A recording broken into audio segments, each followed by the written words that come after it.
Very good to all the student. तो आज हम फिर से अपना एक नया टॉपिक लेके आए हैं जिसका नाम है परम्यूटेशन एंड कॉम्बिनेशन। तो ये भी एक मैथमेटिक्स का अच्छा खासा टॉपिक है जिसे हम क्रमचय एवं संचय भी बोलते हैं। तो सबसे पहले हम देखेंगे परम्यूटेशन यानी कि क्रमचय के बारे में। A permutation of a set of n distinct element taken r at a time is an arrangement of r element of this set. We call it an r permutation। यानी कि अगर कोई सेट है n डिस्टिंक्ट एलिमेंट का, यानी कि एक से लेके एन तक कोई भी डिफरेंट एलिमेंट प्रेजेंट है, उनका कोई सेट है, ठीक है।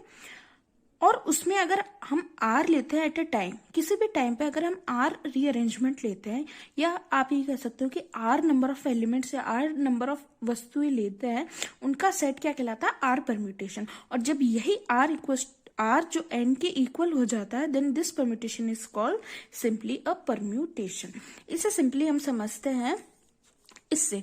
परम्यूटेशन यानी कि क्रमचय, उसका फॉर्मूला होता है NPR। यहाँ पर n क्या होता है कि टोटल नंबर ऑफ सेट, और R जो कि हमें या तो क्वेश्चन में गिवन होगा या हम लेके हमने उस सेट में से भाई R एलिमेंट निकाले हैं, तो वो चीज होगी यहाँ पर R, जिसे हम R परम्यूटेशन बोलते हैं। तो सिंपल सी बात है कि अगर कोई भी अलग अलग एलिमेंट्स है ना, कोई भी सेम एलिमेंट नहीं है, अलग अलग एलिमेंट का कोई सेट है, जिसमें अगर हम लेते हैं उस सेट में से अगर हम कोई आर एलिमेंट निकालते हैं तो उसे ही हम आर परम्यूटेशन कहते हैं। और जब ये आर एन के इक्वल हो जाता है तो इसे ही हम परम्यूटेशन कहते हैं, और उसको हम डिनोट करते हैं NPR से, ठीक है। अब हम देखते हैं कि permutation of n different object, कि यानी कि अगर कोई सेट है उसमें सारे के सारे जितने भी ऑब्जेक्ट है, सपोज करिए अगर 5 ऑब्जेक्ट है, 10 ऑब्जेक्ट है या n ऑब्जेक्ट है, वो सारे डिफरेंट है, तो उस केस में भी क्रमचय को हम किस तरीके से लिखते हैं।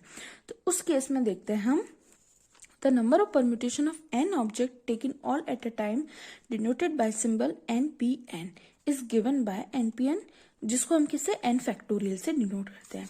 चाहे आप फैक्टोरियल में यहाँ पर यू करके एक्सक्लेमेटरी वाला साइन लगाओ, चाहे LN लिखो, इसका मतलब फैक्टोरियल ही होता है, ठीक। और आपको पता है फैक्टोरियल को हम कैसे खोलते हैं? n-1 n-2 3 2 1। ये हमने फैक्टोरियल वाले में पढ़ा था, ठीक है। The number of permutation of n object taken r at a time where, जो आर की वैल्यू वो तो less than equals to n और greater than equals to 0, denoted by NPR and it is given by NPR, जिसे हम किस तरीके से खोल के लिखते हैं? Factorial n-r। तो सिंपल सी बात है इस टॉपिक में कि अगर क्रमचय, कैसा क्रमचय, अगर कोई सेट हो जिसमें सारे के सारे ही ऑब्जेक्ट डिफरेंट तरीके के हों, तो उसका फॉर्मूला क्या होता है? NPR, जिसे हम कैसे खोलते हैं? n factorial upon n-r factorial. तो इतना आपको ध्यान रखना है। तो पहला केस तो हमने ये पढ़ा। दूसरा केस हम देखते हैं फैक्टोरियल का, कि permutation when the object are not distinct, यानी कि वो क्रमचय जब सभी वस्तुएं भिन्न भिन्न नहीं है। इसमें तो पहले वाले केस में तो क्या था कि सारी वस्तुएं भिन्न भिन्न थी, तो जिसका फॉर्मूला, जिसका सूत्र हमने ये लगाया था। अगर दूसरा केस हम पढ़ते हैं कि वो क्रमचय जिसमें सारी वस्तुएं भिन्न नहीं हो, यानी कि सारी वस्तुएं एक समान हो, तो उसमें क्या फॉर्मूला लगता है वो देखते हैं। The number of permutation of n object of which P1 are one kind, P2 are second kind, and Pk are the kth type, and the rest of if any are of different type। तो उसका formula ये होता है। हमने second case हम क्या बोल रहे हैं कि हम उस परम्यूटेशन की बात कर रहे हैं जहाँ पर सारे ऑब्जेक्ट भिन्न भिन्न नहीं है, ठीक। तो यहाँ पर हमने बोला कि भाई अगर हमारे पास सपोज करिए कोई सेट है, उसमें अगर 3 ऑब्जेक्ट है और तीनों ही अपने अपने तरीके से अलग है, तो उस केस में जो फॉर्मूला लगेगा वो ये लगेगा कि n फैक्टोरियल अपॉन P1 अलग से फैक्टोरियल बनेगा, P2 अलग से, up to Pk n different formula बनेगा। तो ये तो इम्पोर्टेंट चीज थी जो कि हमने फैक्टोरियल के बारे में पढ़ी। मैं एक चीज और आपको बता दूं कि जो ये होता है ना क्रमचय परम्यूटेशन, ये ऑर्डर पे डिपेंड करता है, यानी कि इसका ऑर्डर डिपेंड करता है। इसको मैं आपको एक एग्जांपल से बताती हूँ। सपोज कर लेते हैं हमने कोई 3 एलिमेंट लिए ABC, ठीक। अब हमें पता है कि हम परम्यूटेशन को क्या कहते हैं? क्रमचय। तो क्रम यानी ऑर्डर, नाम से पता चल रहा है कि ये चीज जो है परम्यूटेशन वो क्रम पे डिपेंड करेगी। जैसे हमने 3 एलिमेंट लिए ABC, ठीक है। तो ABC को मैं कैसे लिख सकती हूँ? BCA भी लिख सकती हूँ और CA भी, यानी कि कब कौन सा लेटर आगे आ रहा है, बीच में जा रहा है, पीछे जा रहा है, यानी कि जो क्रम है ना ये उस पर डिपेंड करेगा।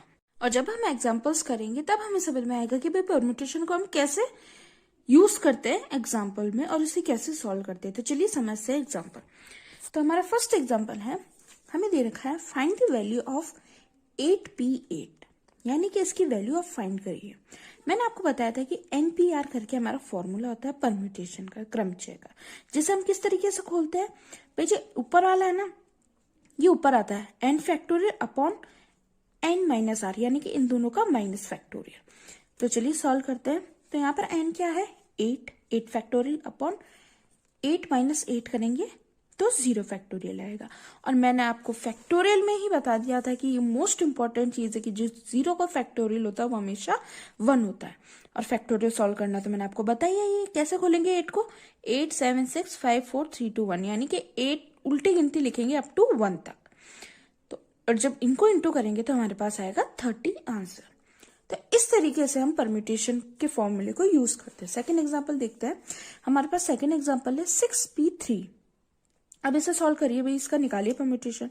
कैसे निकालेंगे, हमें पता है फॉर्मूला NPR होता है, और इस NPR को हम कैसे खोलते हैं, सबसे पहले n आता है फिर अपॉन n माइनस आर। तो वही क्या, सबसे पहले 6 फैक्टोरियल डिवाइडेड बाय 6 माइनस 3, क्योंकि 3 फैक्टोरियल। अब फैक्टोरियल आपको सॉल्व करना आता ही है। 6 5 4 3 फैक्टोरियल। अब यहाँ 3 तक ही क्यों लिखा, क्योंकि नीचे भी 3 फैक्टोरियल है, तो ये 3 से 3 कैंसिल आउट हो जाएगा। तो हमारे लिए क्या इजी होगा कैलकुलेशन करना, और फास्ट कैलकुलेशन होगी। तो इसका आंसर क्या आएगा हमारे पास 120। थर्ड देखते हैं 9p4 को सॉल्व करिए। सिंपलेस्ट है NPR, यानी कि 9p4। अब इसको हम कैसे बोलते हैं, 9 फैक्टोरियल डिवाइडेड बाय 9 माइनस 4, यानी कि 9 factorial divided bye 5 factorial. Factorial को कैसे सॉल्व करते हैं, 9 8 7 6 5 फैक्टोरियल। अब यहाँ पर 5 तक हमने क्यों रोका, क्योंकि नीचे भी हमारा 5 है और हमें पता है कि 5 से 5 कट जाएगा, तो हम इतना आगे जाए क्यों। और जब इसको आपस में सभी को इंटू करेंगे तो हमारे पास क्या वैल्यू होगी 3024। तो इस तरीके से हम परम्यूटेशन क्रमचय के फॉर्मूले को लिखते हैं, कैसे किस तरीके से खोलते हैं, ये सब हमें इस क्वेश्चन से पता चला। चलिए एग्जाम्पल नंबर सेकंड देखते हैं। एग्जाम्पल नंबर सेकंड है, how many word can be made from a letter word banana. ठीक है, ये बोलना चाह रहा है कि भाई बनाना वर्ड से हम कितने, और भाई इनको किस तरीके से रीअरेंज करें कि हम कितने और वर्ड्स बना सकते हैं। ठीक है, बनाना को। अब चलिए इसे सॉल्व करते हैं। अब हमें पता है, सबसे पहले गिन लीजिए कि बनाना में टोटल कितने वर्ड्स है। 1 2 3 4 5 6, यानी कि 6 टोटल वर्ड्स है। तो हमने ये लिखा in a given word total 6 letter are present, है ना, 6 लेटर प्रेजेंट है, 6 वर्ड प्रेजेंट है। अब इन 6 में से भी देख लो कि कौन कौन से कितनी बार रिपीट होना है। बी एक ही बार बन रहा है, ए 3 बार है, और एन 2 बार रिपीट हो रहा है। तो वही चीज हमने लिखी। सबसे पहले हमने लिखा in a given word total 6 letter are present. In this letter N is use twice, यानी कि एन 2 बार यूज हुआ है। ए लेटर कितनी बार यूज हुआ है, 3 बार यूज हुआ है, और B letter is used in 1 time. और आपको ये पता होगा कि हमने 2 कंडीशन पढ़ी थी, जिसमें से सेकेंड कंडीशन हमने कौन सी पढ़ी थी, ये वाली पढ़ी थी ना, कि permutation when the object are not distinct, यानी कि क्रमचय जब सभी वस्तुएं भिन्न भिन्न नहीं हो। तो वही केस हम यहाँ लगाएंगे। हमारा टोटल कितना था, टोटल तो हमेशा अपन ऊपर रखते हैं। ठीक है, टोटल हमारा कितने लेटर है 6, तो 6 फैक्टोरियल डिवाइडेड बाय बी कितनी बार आ रहा है, एक बार, तो 1 फैक्टोरियल। एन कितनी बार यूज है, 2 बार, यानी कि 2 फैक्टोरियल। और ए कितनी बार हुआ है, तो 3 बार यूज हुआ है, इसलिए 3 फैक्टोरियल। अब आपस में से सॉल्व कर लीजिए तो हमारा आंसर 60 आएगा। तो कितना सिंपल है भाई। इस तरीके से आपको कोई भी आपको वर्ड दे सकते हैं भाई, मैथमेटिक्स वर्ड दे सकते हैं, इलाहाबाद दे सकते हैं, कोई भी सिटी, मुंबई दे सकते हैं, और बोल सकते हैं भाई इसको किस तरीके से आप रीअरेंज कर सकते हैं। तो वो आपको देखना है कि आपको ये ऐसे फॉर्मूले यूज करके भाई कौन सा लेटर कितनी बार आ रहा है, उस हिसाब से उसको पुट करके और सॉल्व कर दीजिए। ठीक है, एग्जाम्पल नंबर 3 देखते हैं। प्रूव करने के लिए बोल रहा है हमें कि npn-1 इक्वल्स टू npn। भाई बताओ ये दोनों आपस में वैल्यू सेम होती है क्या। तो चलिए सॉल्व करते हैं। सबसे पहले उठाते हैं हम npn-1। अब npr वाला ही फॉर्म है, ये npr वाला ही तो है, जहाँ पर ये n वाला ही तो n है और r की जगह n-1 है। और हमें पता है कि हम npr को कैसे खोलते हैं, n factorial upon n minus r. तो सिंपल हमने वही किया, n factorial divided by n minus n-1। ये प्लस n और माइनस n आपस में कैंसिल आउट हो जाएंगे, तो हमारे पास बचेगा 1। तो कुल मिलाकर हमारे पास इसकी वैल्यू क्या निकली, पी एन माइनस वन की वैल्यू निकली हमारी एन फैक्टोरियल। अब हम इससे देखते हैं, इसे सॉल्व करके देखते हैं। एन पी एन यानी कि n factorial n minus n यानी कि 0, और 0 फैक्टोरियल ऑलवेज 1 होता है, तो ये भी हमारा निकला है एन फैक्टोरियल, यानी कि हमारे पास इसकी वैल्यू और इसकी वैल्यू दोनों की वैल्यू इक्वल निकली। तो हमारा ये प्रूफ हो गया कि n P n minus one equals to n P n, जो कि हमारा प्रूफ करना था और हमने प्रूफ कर दिया। तो ये एग्जांपल हुआ हमारा थर्ड। कुछ भी नहीं हमने नहीं किया, बस एनपीआर का फॉर्मूला हमें पुट करना आना चाहिए, लगाना आना चाहिए। ठीक है, अब एग्जांपल नंबर 4 देखते हैं। Find the number of distinct permutation of a letter in the word mathematics. जैसे मैंने आपको बोला था कि ऊपर तो हमने बनाना लिया था और यहाँ पे मैथमेटिक्स, अब इसकी जगह आपके पास कोई भी वर्ड आ सकता है। तो चलिए सबसे पहले टोटल गिन लो, मैथमेटिक्स में कितने लेटर्स है भाई, 11 लेटर्स है। अब गिन लो कि भाई MAT ईच अपीयर्स ट्वाइस, यानी कि MAT ये जो वर्ड्स है ये एक दो बार रिपीट हो रहे हैं। तो वही पहले टोटल लिखेंगे तो 11 permutation divided by 2 factorial 2 factorial, जो कि M 2 बार रिपीट हो रहा है, A 2 बार रिपीट हो रहा है, T 2 बार रिपीट हो रहा है, इसलिए तीनों के लिए 2 फैक्टोरियल लगा दिया। अब इससे सॉल्व करेंगे तो हमारी, तो इससे पहले हमने समझा था परम्यूटेशन को, जिसे हमने क्रमचय बोला था, वो होता क्या है और उसका फॉर्मूला और उसके कुछ एग्जांपल्स देखे थे। अब हम देखेंगे कॉम्बिनेशन क्या होता है, जिसे हम संचय बोलते हैं। ठीक है, if a different group are made from the given n item without considering the order, this is known as combination of those atom।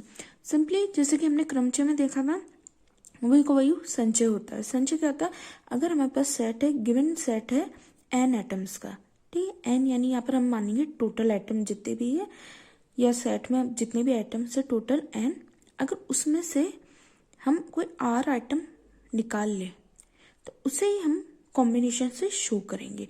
पर एक चीज यहाँ पे डिफरेंट है, आप बोलोगे मैम यही कही हमने परम्यूटेशन में पढ़ा था। तो परम्यूटेशन में मैंने आपको बोला था कि वहाँ ऑर्डर जो होता है ना वो इम्पोर्टेंट होता है, यहाँ पर जो ऑर्डर है ना, जो क्रम है वो इम्पोर्टेंट नहीं होता। For example the number of combination से R item at a time out of N item of various type is given by. मैंने आपको क्या कहा, कोई भी कॉम्बिनेशन है, सपोज करिए जिसमें एन आइटम्स हैं, अगर उसमें से हम आर आइटम्स के कॉम्बिनेशन को निकाल लें तो उसे ही हम कॉम्बिनेशन बोलते हैं, जिसे हम संचय बोलते हैं, जिसे हम शो करते हैं NCR से। और इसको खोलने का क्या तरीका होता है, n factorial n minus r और फिर r फैक्टोरियल। ये जो फॉर्मूला है मोस्ट इंपॉर्टेंट फॉर्मूला है।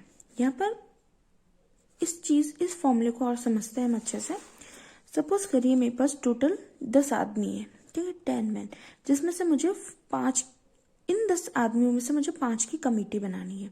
तो टोटल मेरे पास कितना है 10, और कितने की कमेटी बनानी है मुझे 5 की, तो 10C5, ठीक है। और इसे खोलेंगे कैसे, 10 फैक्टोरियल डिवाइडेड बाय 10 माइनस 5 और 5 फैक्टोरियल, और इसे खोल के जब सॉल्व करेंगे फैक्टोरियल के थ्रू तो हमारे पास आंसर हो जाएगा। तो इसे ही हम कॉम्बिनेशन बोलते हैं। अब यहाँ पर ये है कि भाई ऑर्डर, इसने बोला है ना कि विदाउट कंसिडरिंग देयर ऑर्डर, इसका मतलब ये है कि सपोज करिए XYZ कोई हमारे पास सेट है, ठीक है, अगर XYYZ ZX, ठीक है, ये हमने इसका कॉम्बिनेशन बना लिया है, इस सेट से हमने ये कॉम्बिनेशन बना लिया। अब इसको क्या मैं YX भी लिख सकती हूँ, इसको मैं ZY भी लिख सकती हूँ और इसको XZ भी लिख सकती हूँ। तो ये चीज जरूरी नहीं है, मैंने क्या कहा, ऑर्डर जरूरी नहीं है, चाहे Y को आगे लिखो चाहे X को पीछे लिखो, बात एक ही है। तो ये यही बात बोलना चाह रहा है। तो हमने समझ लिया भाई कॉम्बिनेशन होता क्या, उसका हमने फॉर्मूला देखा। अब हम इसके एग्जाम्पल्स देखते हैं, उससे हमें और अच्छे से समझ में आएगा। ठीक है, ये जो बॉक्स में लिखा हुआ है ना, इसे आपको एग्जाम में शो करने की जरूरत नहीं है, सिर्फ समझाने के लिए लिखा था। और एक चीज और, अगर क्वेश्चन में अगर आपसे एंड बोले ना तो इसका मतलब इनटू होता है, और अगर और बोले तो उसका मतलब होता है प्लस। अब ये कहाँ यूज करना है वो मैं आपको बताती हूँ, ये चीज याद रखना इंपॉर्टेंट है। अगर एंड बोले तो इनटू करना और बोले तो प्लस करना, ये शॉर्ट ट्रिक है। ठीक है, तो एग्जाम्पल 1 है, in how many ways a committee consist of 5 men and 6 women can be formed from 8 men and 10 women। यानी कि 8 पुरुष और 10 महिलाओं से, 5 पुरुष और 6 महिलाओं से मिलकर हमें एक कमेटी बनानी है। तो अभी इसमें हम कॉम्बिनेशन यानी कि संचय को कैसे प्रयोग करेंगे, भाई हमने एक तरफ लिख दिया समझने के लिए कि M से मैन और एक तरफ हमने लिख दिया विमेन। अब टोटल कितने हैं, भाई टोटल तो है 8 आदमी और 10 महिलाएं, जो कि हमने लिख दी। और इन 8 आदमी और 10 महिलाओं से हमें कितने आदमी और कितनी महिलाओं की कमेटी बनानी है? हमें बनानी है 5 आदमी और 6 महिलाओं की कमेटी, ठीक है। और आपको क्वेश्चन में एंड यूज हो रहा है, यहाँ पर देखिए एंड हो रहा है यूज, और मैंने आपको ऊपर शॉर्ट ट्रिक क्या बताई थी कि अगर एंड यूज हो तो हमें इनटू करना है। तो अगर टोटल 8 आदमियों से हमें अगर 5 आदमियों की कमेटी बनानी है तो उसे हम कैसे लिखेंगे? 8C5 इंटू 10 महिलाओं से हमें 6 महिलाओं की कमेटी बनानी है तो 10C5। और सिंपल, अब हमें क्या करना है? कुछ भी नहीं करना है, जो हमने फैक्टोरियल में सीखा था इसको हम कैसे खोलते हैं? 8 factorial 8 minus 5 factorial upon 5 factorial. 8 minus 5 कितने होते हैं? 3 फैक्टोरियल, ठीक है। यहाँ पे भी इसको ऐसे ही लिखेंगे और 4 फैक्टोरियल अपॉन 6 फैक्टोरियल आ गया। अब इसे आप सॉल्व कर लीजिए फैक्टोरियल से। ये देखिए मैंने सॉल्व करके बता रखा, तो हमारा आंसर आ जाएगा 11760। यानी कि इतने तरीकों से हम 5 आदमी और 6 महिलाओं की कमेटी बना सकते हैं। तो इस तरीके से हमें यूज करना है कॉम्बिनेशन को। फर्दर एग्जाम्पल देखते हैं। तो सेकेंड एग्जाम्पल है, अ box contain 8 red ball and 5 blue ball. In how many ways can 4 ball can be drawn from the box if 3 condition हमें दे रखी। पहली दे रखी they are of any color, दूसरी दे रखी 2 balls are red and 2 are blue and all balls are of same color। यानी कि हमें कोई एक बॉक्स दे रखा है जिसके अंदर 8 रेड लाल बॉल दे रखी है और 5 नीली बॉल दे रखी है, ठीक है। अब वो पहली कंडीशन क्या बोल रहा है? वो ये बोल रहा है कि पहली कंडीशन निकालो कि they are of any colour, यानी कि ऐसे कंडीशन निकालो कि जिसमें किसी भी कलर की बॉल निकले। तो पहली कंडीशन किस तरीके से निकालते हैं वो देखते हैं।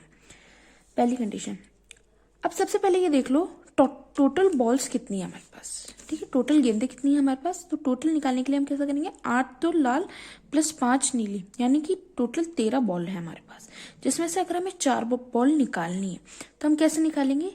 13C4, यानी टोटल कितने बॉल्स है? 13, और कितनी निकालनी है हमें? 4, 13C4। अब इसको कैसे लिखूंगे? 13 फैक्टोरियल ऊपर divided by 4 factorial, 13 minus 4 factorial. इसको सॉल्व कर लेना तो हमारे पास आंसर आएगा 715 तरीके से हम 4 बॉलें निकाल सकते हैं। तो पहली कंडीशन हमारी सेटिस्फाइड हुई, किसी भी कलर की 4 बॉलें निकाल सकते हैं। उसका कितना तरीका भी? 715 तरीकों से हम निकाल सकते हैं। सेकंड कंडीशन है 2 balls are red and 2 balls are blue। तो इसे निकालते हैं कि 2 balls are red and 2 balls are blue are drawn। तो हम इसे कैसे निकालेंगे? ठीक है, अब हमें देखो यहाँ पर लाल बॉल कितनी बता रही है? 8। तो 8 में से कितनी निकालनी? 2, तो 8C2। और इसे सॉल्व करोगे तो 28 वेज आएंगे, ठीक है। और कितनी बॉल निकालनी है? 5 नीली बॉल, यानी कि टोटल कितनी है? 5, और निकालनी कितनी है? 2, तो यानी कि 5C2। ये देखिए टोटल कितनी है? 5 ब्लू बॉल है और निकालनी कितनी है? 2, तो हमने क्या करा? 5C2। और जब इसको सॉल्व करोगे तो 10 वेज आएंगे। और इंटू क्यों करा? क्योंकि हमारे क्वेश्चन में एंड लिख रखा, तो आपस में दोनों को इंटू कर देना। तो 280 वेज से हम 8 तो लाल तरीके की बॉल निकाल सकते हैं और 5 नीली तरीके की बॉल निकाल सकते हैं। थर्ड कंडीशन देखते हैं कि all balls are of same colour, यानी कि ऐसी कंडीशन है जिसमें हम कोई सी भी बॉल उठाए सारी सेम कलर की है। तो उसकी क्या कंडीशन है? सेम कलर की बॉल। तो अगर सबसे पहले हम लाल कलर की बॉल की बात करें, if all are red so we select 4 ball from 8, ठीक। तो टोटल कितनी है हमारे पास? 8 तो लाल कलर की बॉल है टोटल, और निकालनी कितनी में? 4, तो 8C4 करेंगे। इसे सॉल्व करेंगे तो 70 वेज आएगा।